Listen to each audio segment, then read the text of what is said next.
Linda processed every check with painstaking precision, triple-checking numbers that other tellers could verify at a glance. Customers sometimes grew impatient with her careful approach. Then, a coworker noticed Linda's specially marked calculator and the complex system of verification she'd developed, and realized Linda was overcoming a learning disability that made numbers appear as meaningless symbols. The morning rush at First National Bank was always the same controlled chaos. Customers lined up before opening, clutching deposit slips and paychecks, eager to complete their transactions and get on with their day. Behind the teller windows, 4 employees prepared for the steady stream of routine banking tasks that would fill the next 8 hours. At window 3, Linda Chen arranged her workspace with the methodical precision of someone who had learned that organization was survival. Her calculator, larger than the standard models used by other tellers, sat prominently on her counter, its keys worn smooth from constant use. Beside it lay a notebook filled with verification charts, number sequences, and calculation shortcuts that she had developed over 5 years of banking work. Linda was 32 years old, had a bachelor's degree in communications, and was one of the most accurate tellers at the branch. She had never made a significant error in processing customer transactions, a record that bank management frequently highlighted during performance reviews. What they didn't understand was the extraordinary effort required for Linda to achieve that accuracy. Linda had dyscalculia, a learning disability that affects the ability to understand and work with numbers. Often called math dyslexia, dyscalculia makes numerical concepts as challenging for some people as reading text is for those with traditional dyslexia. For Linda, numbers didn't represent quantities or follow logical patterns. They were abstract symbols that required constant translation and verification. The condition affects approximately 6% of the population, but unlike dyslexia, it receives little recognition or accommodation in most workplaces. People with dyscalculia are often dismissed as bad at math or not detail-oriented, rather than recognized as having a legitimate neurological difference that affects how their brains process numerical information. Linda had learned about her condition only 3 years earlier, after years of struggling with tasks that others found simple. Before her diagnosis, she had assumed she was simply not intelligent enough for jobs involving numbers, despite succeeding in other areas that required complex thinking and problem-solving. "Can you just add this up quickly?" the customer asked. "It's basic math." Linda felt her face flush with the familiar shame that accompanied her struggles with numerical processing. She knew that for most people, adding the deposit amounts would be simple. For her, it required careful translation, multiple verification steps, and constant checking for errors that her brain might introduce without her awareness. "I want to make sure everything is accurate for you," Linda replied politely, continuing her systematic verification process. "This is ridiculous," the customer muttered. "How hard is it to add a few numbers?" That's when Janet Rodriguez, the teller at the adjacent window, intervened. Janet had worked at the bank for 12 years and had observed Linda's methods with growing curiosity rather than frustration. "Linda is actually our most accurate teller," Janet told the customer. "She's never made an error on any transaction I've seen her process." After the customer completed his transaction and left, Janet approached Linda during her break. "I hope you don't mind me asking, but I've noticed your calculation system. You use your calculator and charts differently than the rest of us. Is there a reason for that?" Linda hesitated. She had never disclosed her learning disability at work, partly because she wasn't sure how her supervisors would react, and partly because she had developed effective accommodations on her own.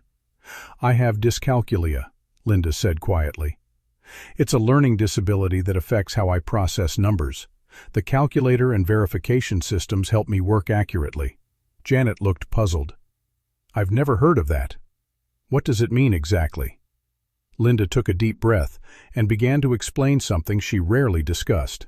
"Numbers don't make intuitive sense to me the way they do for most people. When you look at 247, you probably see a quantity, 247 of something. When I look at those same digits, I see abstract symbols that I have to consciously translate into meaning. She gestured toward her calculator and charts. All of this helps me bridge that gap. I can do the math, but I need systems that work with how my brain processes information. Janet was quiet for a moment, processing this information. But you're incredibly accurate. More accurate than any of us. Because I have to be, Linda explained. I can't rely on intuitive number sense, so I've developed methods that catch errors before they happen. It takes longer, but it's more reliable. That conversation marked the beginning of a transformation in how Linda's colleagues understood her work methods. Janet, who had always been respected among the staff, began advocating for Linda's approaches rather than criticizing them. Linda has developed the most thorough verification system I've ever seen, Janet told their supervisor during a staff meeting. Maybe instead of asking her to work faster, we should be learning from her methods. The supervisor, Michael Torres, had noticed Linda's slower pace, but also her perfect accuracy record. Janet's comments prompted him to research dyscalculia and learning disabilities in the workplace. What he learned surprised him. Dyscalculia was a legitimate neurological condition that affected millions of adults, many of whom worked in fields requiring numerical processing. With proper accommodation and understanding, people with dyscalculia could be exceptionally reliable employees, often developing systems more thorough than those used by neurotypical workers.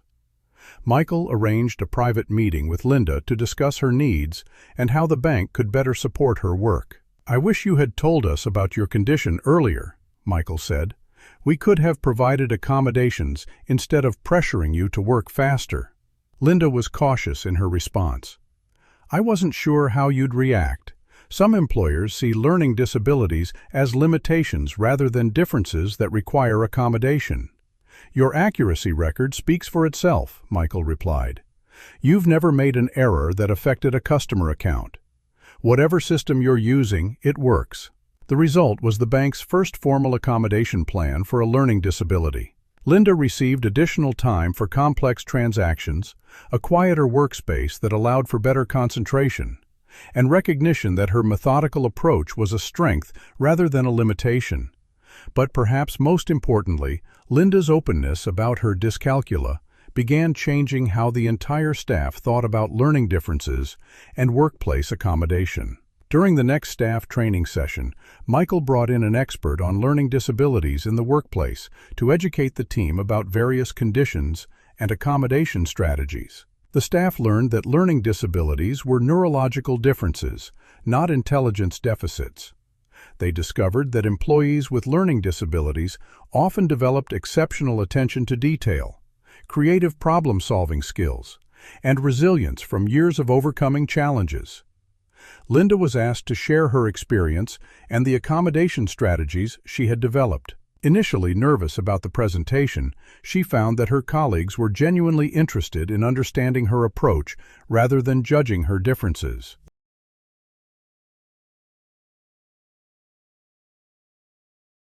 "Your accuracy record speaks for itself," Michael replied. "You've never made an error that affected a customer account. Whatever system you're using, it works." The result was the bank's first formal accommodation plan for a learning disability. Linda received additional time for complex transactions, a quieter workspace that allowed for better concentration, and recognition that her methodical approach was a strength rather than a limitation. But perhaps most importantly, Linda's openness about her dyscalculia began changing how the entire staff thought about learning differences and workplace accommodation. During the next staff training session, Michael brought in an expert on learning disabilities in the workplace to educate the team about various conditions and accommodation strategies. The staff learned that learning disabilities were neurological differences, not intelligence deficits. They discovered that employees with learning disabilities often developed exceptional attention to detail, creative problem-solving skills, and resilience from years of overcoming challenges. Linda was asked to share her experience and the accommodation strategies she had developed. Initially nervous about the presentation, she found that her colleagues were genuinely interested in understanding her approach rather than judging her differences. "I process numbers differently than most people," Linda explained to the group, "but that difference has led me to develop verification systems that catch errors others might miss. My dyscalculia isn't a limitation, it's just a different way of working with information." The response was overwhelmingly positive. Several colleagues asked about her charts and calculation methods, wondering if some of her techniques might improve their own accuracy. One teller, David Kim, revealed that he had always struggled with certain types of calculations, but had never understood why. Linda's presentation encouraged him to seek evaluation for learning disabilities, leading to his own diagnosis of a mild form of dyscalculia. "I thought I was just bad at math," David said.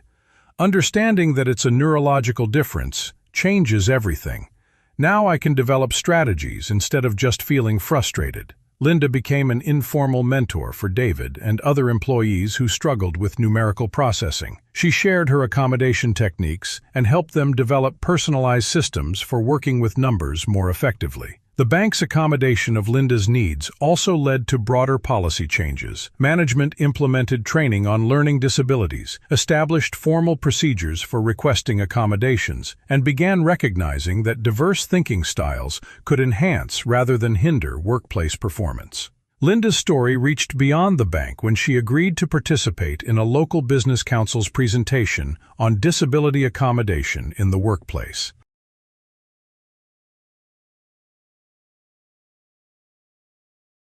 Her example helped other employers understand that accommodation often required minimal cost but could result in exceptional employee performance and loyalty.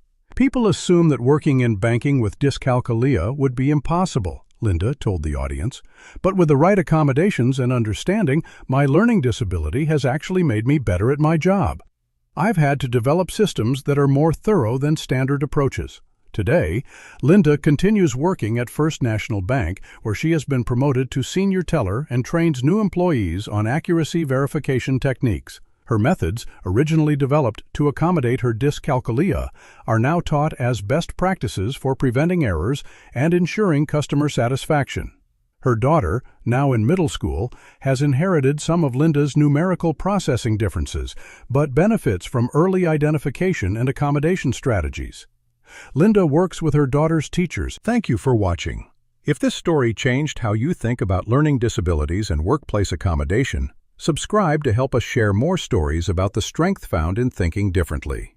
Hit that notification bell. Share this with someone who needs to remember that different doesn't mean deficient. Until next time, remember that the most innovative solutions often come from minds that process information in unique ways, and that supporting cognitive diversity benefits everyone.